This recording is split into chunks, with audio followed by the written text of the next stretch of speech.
Good evening, everyone. How are you? It's Megan from Hillcrest joining you for another story time this evening. We are going to be reading Detective Dinosaur. And if you have this book at home, great. Go ahead and grab it. We can read it together. If not, that's okay too. You can just go ahead and listen. We are going to read the whole book, and there's 3 stories in it: The Case of the Missing Hat, The Case of the Squeaking Shoe, and Night Patrol. Let's go ahead and get started with the first one, The Case of the Missing Hat. So, The Case of the Missing Hat. "Drat," said Detective Dinosaur. "Where is my hat? It is missing."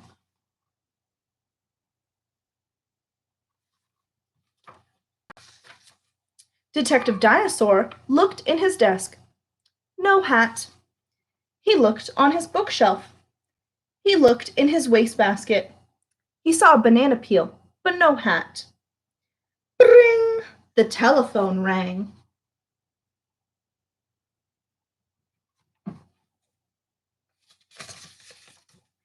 It was Chief Tyrannosaurus Rex. "Chief," said Detective Dinosaur, "something awful has happened. My hat is missing." "That is awful," said Chief Tyrannosaurus. "Ask Deputy Diplodocus,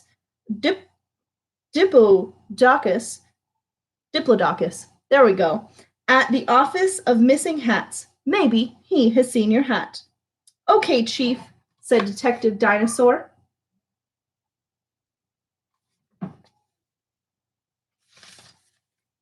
He went to the Office of Missing Hats. He saw big hats and small hats, silk hats and straw hats. "Where is my hat?" asked Deputy Diplodocus. "It is still missing." I'm sorry," said Deputy Diplodocus.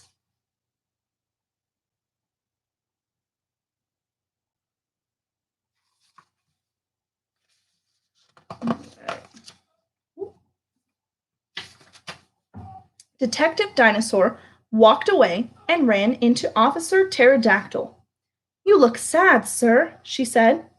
"I have just come from the Office of Missing Hats," said Detective Dinosaur. "I saw many hats, but I did not see my hat. Drat, it is still missing." "But, sir," said Officer Pterodactyl, "what is on your head?"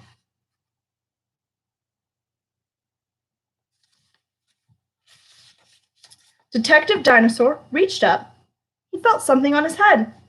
"It is my hat!" cried Detective Dinosaur. "It is no longer missing.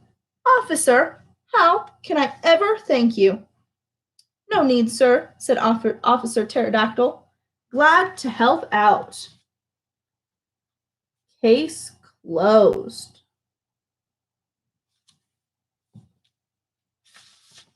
Now let's read about The Case of the Squeaking Shoe. Detective Dinosaur and Officer Pterodactyl were on patrol one morning. Squeak! Each time Detective Dinosaur took a step, he heard squeak.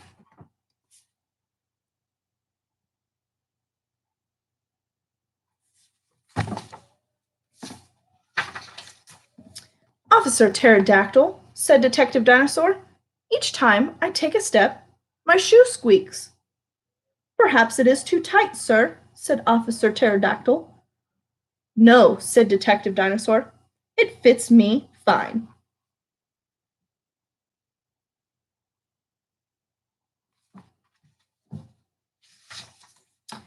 "Perhaps your shoe is old, sir," said Officer Pterodactyl. "No, no," said Detective Dinosaur. "It is brand new." "Perhaps your shoe needs polish, sir," said Officer Pterodactyl. "No, no, no," said Detective Dinosaur. I polished it this morning." "Then I do not know, sir," said Officer Pterodactyl. Uh-oh, Detective Dinosaur is kind of throwing a fit. We'll see what happens. "I think my shoe squeaks," said Detective Dinosaur, "because it is angry." Shoes do not get angry, sir, said Officer Pterodactyl. Well, mine does, said Detective Dinosaur. When I was a little dinosaur and I got angry, my mother would sing to me. Now, I will sing to my shoe.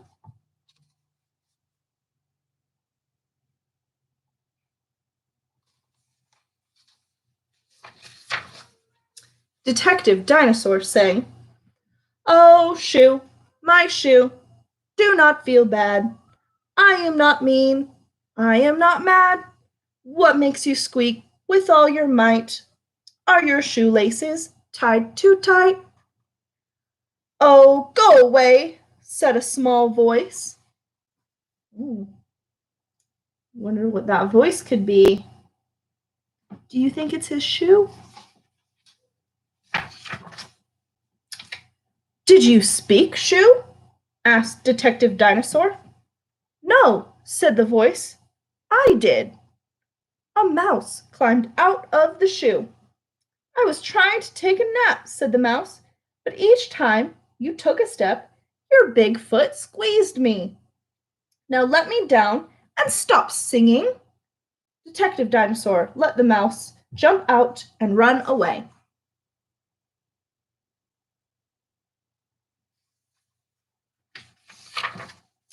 Then he put on his shoe and took a step. There was no squeak.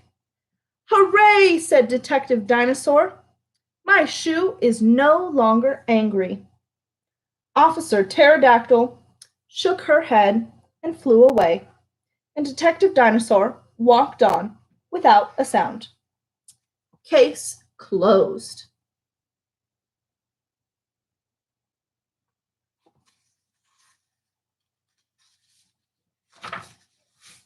Ooh, on to the last one.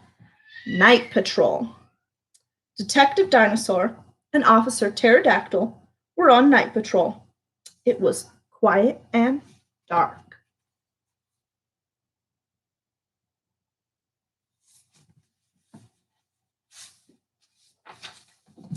Psst! Officer Pterodactyl, said Detective Dinosaur.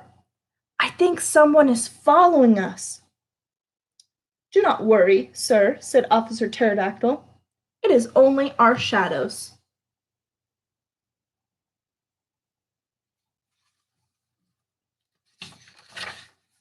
Suddenly, they heard a noise. Clang! It came from down a dark alley.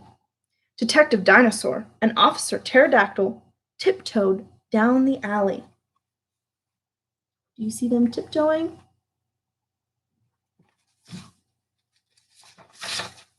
They peeked around a corner. They saw a huge dark shadow. The shadow was slamming something big and round on the ground. Clang! Wonder what it could be. Detective Dinosaur and Officer Pterodactyl were afraid. What is it? Asked Detective Dinosaur. I do not know, sir, said Officer Pterodactyl, but it is big. Perhaps it is a robber, said Detective Dinosaur. But robbers are quiet, sir, said Officer Pterodactyl.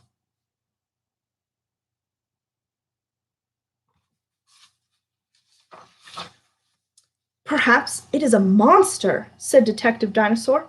Perhaps we should call the police. We are the police, sir, said Officer Pterodactyl. Oh, you are right, officer, said Detective Dinosaur. It is up to us. This is the police, he yelled bravely. Come out with your hands up.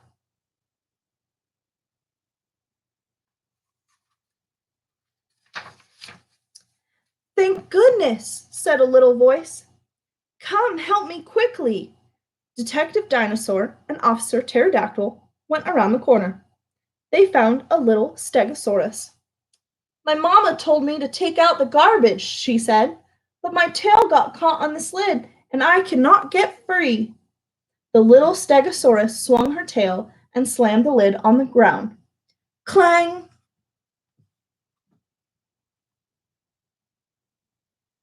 Look, there's a little stegosaurus. Hold still, little one, said Officer Pterodactyl. She freed the tail. Thank you so much, said the little Stegosaurus. Now you better run inside, said Detective Dinosaur. You don't want your mama to worry.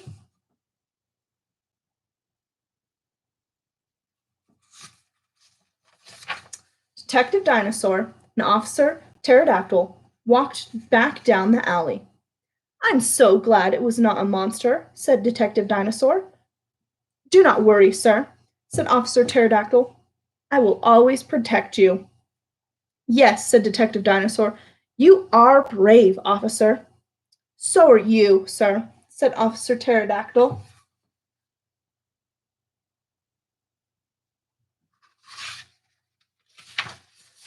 Together, the two brave friends and their shadows walked into the night. Case closed.